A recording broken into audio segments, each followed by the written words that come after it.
কেকটা ঠিক টাইমে ডেলিভারি দিতে পারলাম না, কারণটা তোমরা আশা করি সবাই জানো। এই যে হচ্ছে সেই কেকটা যেটাতে সে কারেন্ট চলে গেছিলো, আমি কেক বানাতে পারিনি। তো তারপরে তোমাদের সাথে শেয়ার করা হয়নি কারেন্ট কখন আসলো, আমি ঠিক টাইমে ডেলিভারি দিতে পারলাম কি পারলাম না। তো এই যে অর্ডার করেছিল আমার কাছে অনেক দিন থেকে আগে বলে রেখেছিল, ও একটা রেফারেন্স পিক পাঠিয়েছিল, ঠিক আছে, বলেছিল পুরো সেম টু সেম করে দেওয়ার কথা।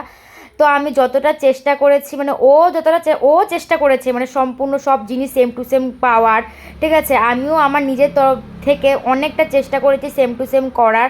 আর ওর ছেলের এটা ফার্স্ট বার্থডে ছিল, তো ও একটু এক্সাইটেড ছিল, আর এতবার ও বলেছে যে সেম টু সেম ভাই করিস। তারপরে হচ্ছে কি ও ও ভুলভাল স্বপ্নও দেখে ফেলেছে, ওর জন্য আমি না একটু ভয়ে ভয়ে ছিলাম যে ঠিকঠাক করে আমি ওর বাড়ি পৌঁছে দিতে পারবো। তো যেহেতু আমরা হোমমেড কেক বানাই, সবসময় আমরা চেষ্টা করি যে টাটকা কেক, একদম ফ্রেশ কেক কাস্টমারদেরকে দেওয়া।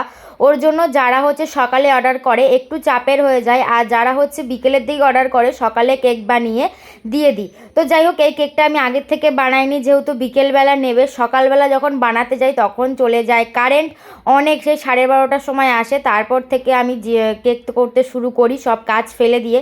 আগে প্রায় কাজ করে নিয়েছিলাম। তো এই কেকটা ওর নেওয়ার কথা ছিল হচ্ছে 6টায়, কেক দিতে দিতে প্রায় 7:30টার মতন বেজে গেছিলো, কিচ্ছু করার নেই। তো ওকে জানিয়েছি, ও তো জানেই যে কেন আমার কেকটা দিতে দেরি হয়েছে। তোমরা সবাই জানো কেন দেরি হয়েছে, কারেন্ট থাকলে অবশ্যই ঠিক টাইমে দিতে পারতাম। আর তোমাদের এই কেকটা কেমন লাগলো অবশ্যই কমেন্ট করে জানি।